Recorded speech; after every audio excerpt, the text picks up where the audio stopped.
Well, it was just a matter of time. With me traveling through all these doors, it was bound to happen eventually. Still, it's really hard to take in and believe, but I finally ended up in a fucking post-apocalyptic hellscape. Okay, that might be a bit too harsh. Everything still seems to be here, and in one piece, for the most part. But I can hear occasional explosions in the far distance, and the smoke plumes tell me there are some pyromaniacs out there having fun. And I know they're all fucking dudes doing it. I've seen a few people, all with that deer-in-the-headlights look and don't fucking touch me or come closer vibe, mixed with a healthy dose of, please, I don't want to die. And just when I thought I'd made a terrible mistake, well, I already knew this was simply the next in a series of mistakes and had serious thoughts about getting the heck out of this hellhole. See what I did there? I ran into Jo Prendergast and her gang of truly awesome people and one truly awesome enby.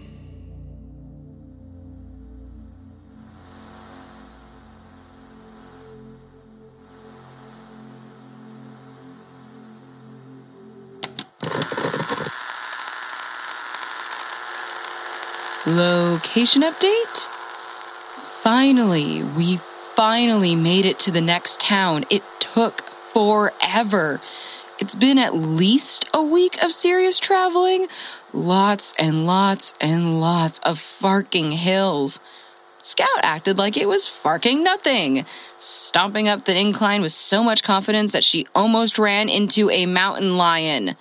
Yep, she backed away from it with the same amount of confidence.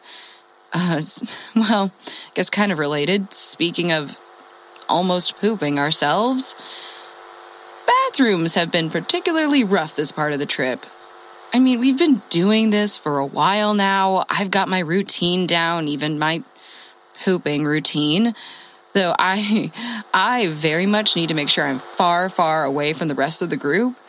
It's just that the ground is a lot more rocky and harder to dig a hole in.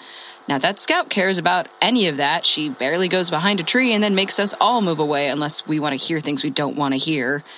Elliot's got a whole contraption that helps them dig and hide the poop. And I've never seen her. I don't even know if she even pees or when. She probably does it late at night when we're all asleep, or just intimidates her bladder until it evaporates. So yeah, I'm happy to be in a town again, somewhere where we can fake civility and go into the pre-made holes of the bathrooms once more, even if every toilet is backed up for eternity.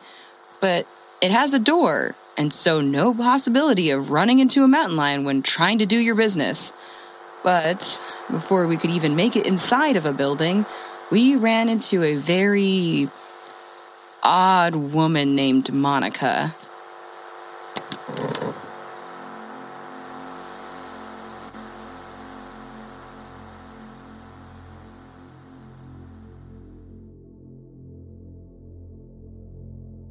I was hesitant at first. They looked like they'd been through a lot. They looked tough. They looked badass. I assumed Jo was the leader because she was the first person I talked to, but nothing against Jo. She was great and all, but it didn't take me long to realize why she was hanging out with the others. Elliot was knitting a scarf and seemed really chill, the sort of person you really want around when the world is ending and you're trying not to lose it. They also knew a lot of stuff, seemed to have an answer for everything. Very useful. I get along with Scout right away. She has a great laugh. Tough as nails. The kind of person you want with you in a dark alley. Because whatever shit is going on there, she's got your back and front and makes it so you don't have to worry. Someone else might think her kind of crass, a little over the top. She's my kind of gal. She also has an answer for everything, whether you want one or not. Then there's Ji-Win. She doesn't say much. Next to nothing, actually. A handful of kind of murmured words. But the way she looks at me, studies her surroundings, I've seen her type before, back in the Ostium network. Smart. Really smart. Brilliant. And calculating. If Scout is the person who deals with any shit coming your way, Jiwin is the one who can get you out of any bind or problem you're stuck in. She's a Houdini and a sharpshooter, and the one who can make a weapon out of anything, all rolled into one. A hot MacGyver, if you will. Not that he wasn't easy on the eyes, too. And then there's Jo Prendergast, the chronicler. There's got to be one. When it's the end of the world and only a few remaining souls traveling the roads, eking out a living with the will to carry on and keep going, to live to tell the tale, there's got to be someone to remember the story, record the events and happenings for posterity, to make it so everything's not completely forgotten, to provide the details for anyone else who comes along, who wants to know what happened. Also, you can be ready if you get stuck in the same situation again. Don't worry. The significance of all this is not lost on me. Jake is a chronicler, just like Jo. He's been doing the same thing from the very beginning, recording and preserving the tales of Ostium and what he did there, what we did there. So we know and can remember and can refer.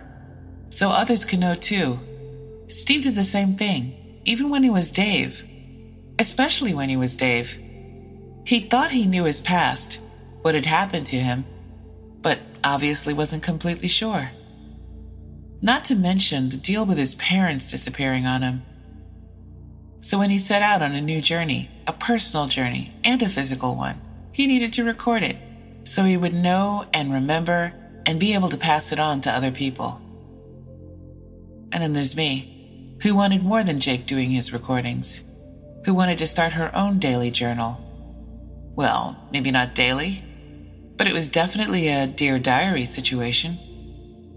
And it started with me even before Jake, back in the Ostium network.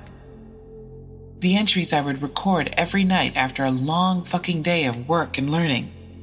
And when I was all alone in Ostium, I know for a fact doing those recordings are what got me through all that, and what ultimately led to me figuring a way out of Ostium and back to the Rock. Would I be stuck there if I didn't have those recordings? Definitely. But sometimes I get the sense we're all doing this for another reason, these recordings. And here I include all the interesting people I've met in my joyriding through the doors of Ostium so far. Thomas and Kalila, and now Jo, and probably whoever else I'm going to run into during these travels. We're all telling and recording our stories, not just for ourselves or even the people we're with. It's almost like we're doing it for some imaginary audience out there that's somehow listening in. I think Jake actually joked about that once or twice. His many listeners. Even when he was stuck on an untethered Ostium, he still acted like those listeners were still out there, waiting for the next entry, the next installment, the next episode.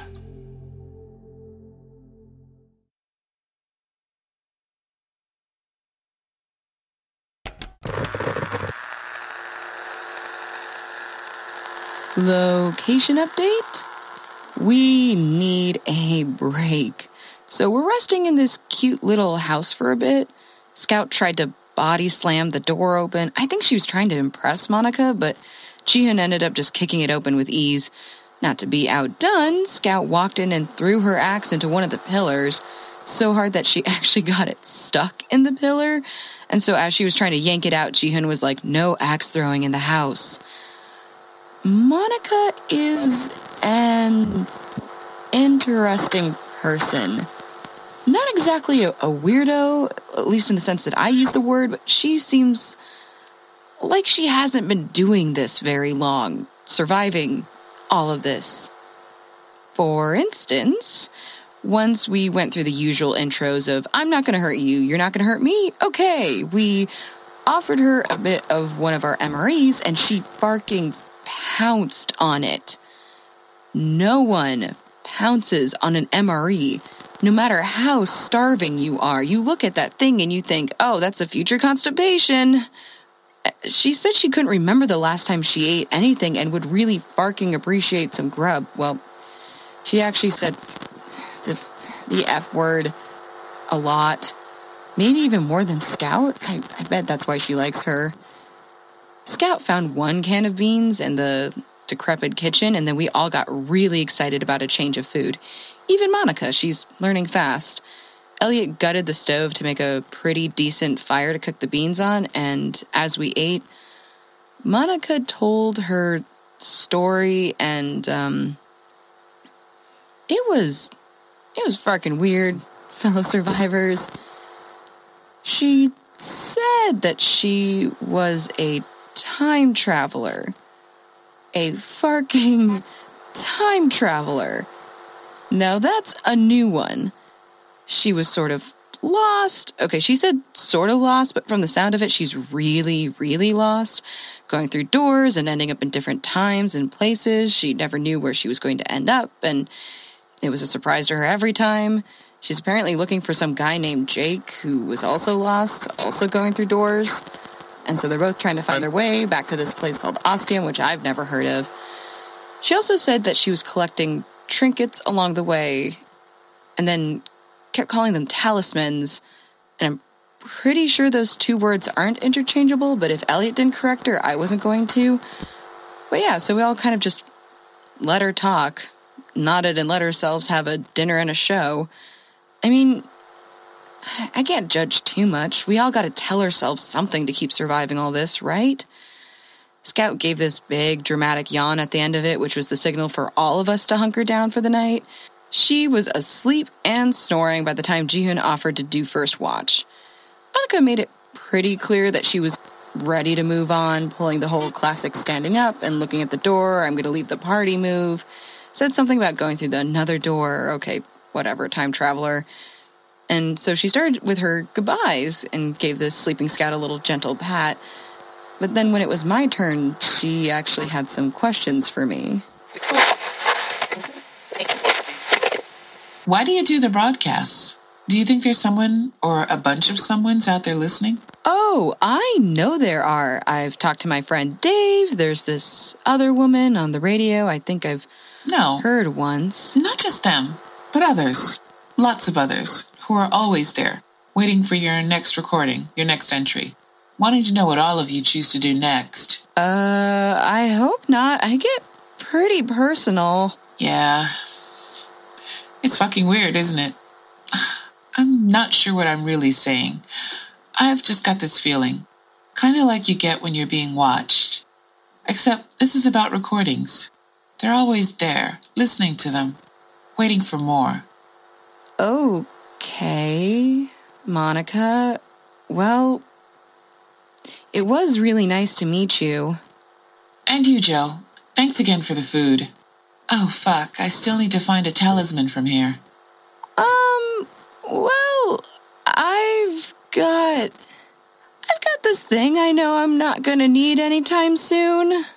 A condom? Silky skin. Oh, yikes. Still in its wrapper. Where the hell did you get this from? Well, we helped out a bunch of sex workers a ways back, and they kind of just gave it to me, even though I didn't really need it. Wow. Okay. Are those teeth marks? Now I kind of want to stay and hear this whole story, but I know I've got to go. Maybe I can find your entry for it somewhere out there, where all our recordings go. Okay, Monica. Stay safe, fellow survivor. Will do. Thanks, Jo. Location update? Still in the house, and I'm having trouble sleeping. Partly because Scout's on guard duty and she's been humming Back in Time the entire time. But mostly because I saw something weird when Monica left.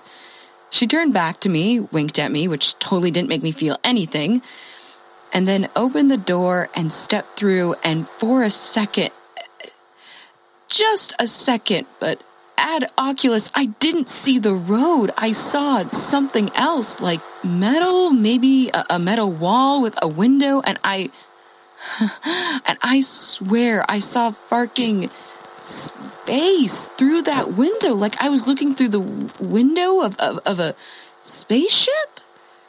Ooh, okay. My stomach hurts. Maybe that's what it was. Maybe those beans were a little too expired. Well, talking about it made me feel better, as it always does. Maybe I can sleep. Catch you on the next frequency. Jo out.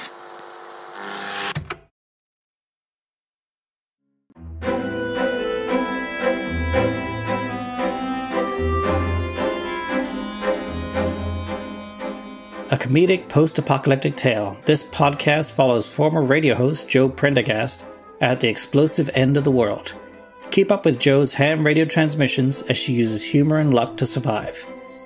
I fell in love with this show from the start, with the interesting diverse cast, the funny writing, and just the realness of the show, even if it is set in a post-apocalyptic world.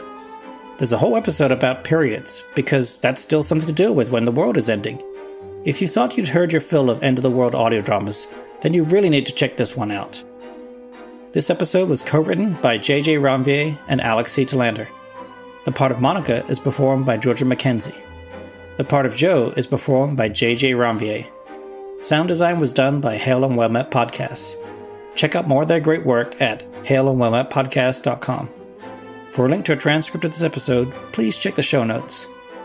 If you enjoy Ostium and would like to support the show, you can do so on our Patreon at patreon.com/ostiumpodcast. We updated our reward structure with lots of new bonus goodies like new miniseries, a special Zoomcast about how podcasts are made called From the Sound Up, postcards for patrons, and a Zoom chat with members of Team Ostium and patrons every couple of months. You can find all this and more at patreon.com/ostiumpodcast. Thanks for listening, and our next episode will release in 2 weeks.